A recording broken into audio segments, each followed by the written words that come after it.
UEM Jaipur is a perfect target for prospective students aspiring for good jobs, good education with future-ready skills. গতকাল সন্ধ্যা থেকে দফায় দফায় নাটক। তৃণমূলের জালিয়াতি ফাঁস করে বহিষ্কৃত ঋতব্রত এবং সন্দীপন। দুই বিধায়ককে বহিষ্কার করলো তৃণমূল। দল বিরোধী কাজের অভিযোগ তুলে এই দুই বিধায়ককে তৃণমূল কংগ্রেস বহিষ্কার করলো। তার মানে বিধায়কের সংখ্যা তৃণমূল কংগ্রেসে আগে ছিল 80, এখন দাঁড়ালো 78।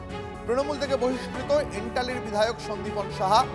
এর পাশাপাশি তৃণমূল থেকে বহিষ্কৃত হলেন উলুবেড়িয়া পূর্বের বিধায়ক ঋতব্রত বন্দ্যোপাধ্যায়। দুজনেই দলের যে সমস্ত অভ্যন্তরীণ নীতি তার বিরুদ্ধে সরব হয়েছিলেন, অনিয়মের অভিযোগ তুলেছিলেন, আর সেই দল বিরোধী কাজের জন্যই তাদের দল থেকে বহিষ্কার করা হলো, এমনটাই জানানো হয়েছে। আমি প্রথমে যখন শুনলাম বহিষ্কৃত হয়েছে, আমি ভেবেছিলাম ওই পুষ্পা নিয়ে যা বলেছি সেই জন্য বহিষ্কার হয়েছে, যে ওই ইলেকট্রিক ক্রিমেটোরিয়াম হবে, হার্ট অ্যাটাকে লোক মরে যাবে, সেই লোককে পোড়াতে হবে, পুষ্পা চেয়েছে, পুষ্পাও পালিয়ে গেল। আমি আর সন্দীপন মিটিংয়ে বললাম পুষ্পা কেন বহিষ্কার হচ্ছে না, বললো টুইট দেখে নাও। আসলে এটা এক ধরনের মাইন্ডসেট। অনৈতিক কাজ করলো দল, আর যারা নৈতিকতার কাজ করলো তারা অনৈতিক একটি কাজ যেটা দল করলো তার জন্যে নৈতিক কাজ করা ব্যক্তিদেরকে দল বহিষ্কার করছে। যদি অনৈতিকতার কথা হয় তাহলে নেত্রীকে কেন বলেননি? চিঠিটা নেত্রীকে কেন লিখলেন না?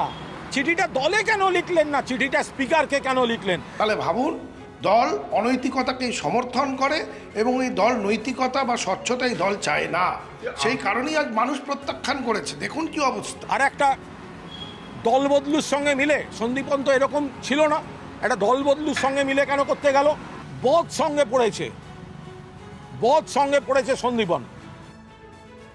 ক্ষণিকের জন্য এমন কিছু সিদ্ধান্ত নেবেন না কারো কথায়। আর সিদ্ধান্ত দিচ্ছে একজন কে আগে সিপিএম দল করত, নীতিহীন একজন। আমাদের ভুল হয়েছে তাকে টিকিট দেওয়া, পায়ে পড়েছিল এসে। সেদিন বাঁচানো সিপিএম ঠিক করেছিল। অন্তত এই একটা ক্ষেত্রে তাদের আমি অ্যাপ্রিসিয়েট করি, ওকে তাড়িয়ে দিয়ে। তা সত্ত্বেও আমরা তাকে দুবার সংসদে জিতিয়েছি। অন্য লোকের টিকিট কেটে তাকে হাওড়ায় দাঁড় করানো হয়েছে। আজকে তাদের কাছে আমি ক্ষমা চাইছি হাত জোর করে, যে আমরা আপনাদের সাথে এরা বিশ্বাসঘাতকতা করলো, এদের আমরা ক্ষমা করিনি। আজকে দুজনকে আমরা অলরেডি দল থেকে এক্সপেল করে দিয়েছি, বহিষ্কার করে দিয়েছি।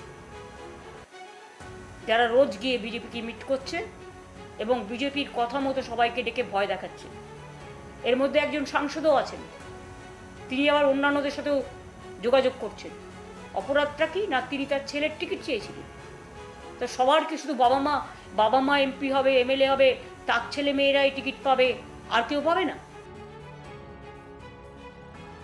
আইনসভার সঙ্গে জালিয়াতি, কি শাস্তি হয়? তাপস, শাস্তি হলো যদি প্রমাণিত হয়, মানে হ্যান্ডরাইটিং এক্সপার্ট দিয়ে, যে কোনো এমএলএ, যে কজন এমএলএ নির্বাচিত হয়েছে তৃণমূলের, তারা যদি ইনভলভ থাকে বা সই করে থাকে, তাহলে মেম্বারশিপ হয়ে যাবে, শাস্তি হবে।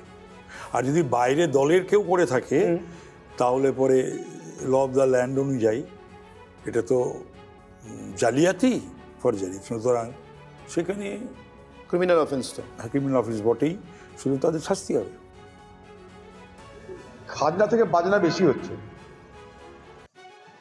সই যে নকল করেছে কি আসল সই আমার জানা নাই, কিন্তু এটা একবারে মানুষকে ফাঁসিতে চড়ানোর মতন অপরাধ বলে আমি মনে করছি না। ডেকেছে যাবে, কেন করেছে বলবে, যাদেরকে ডাকে তারা যাবে। সই নকল করা একদমই ঠিক না, এটা এক ধরনের ফ্রড।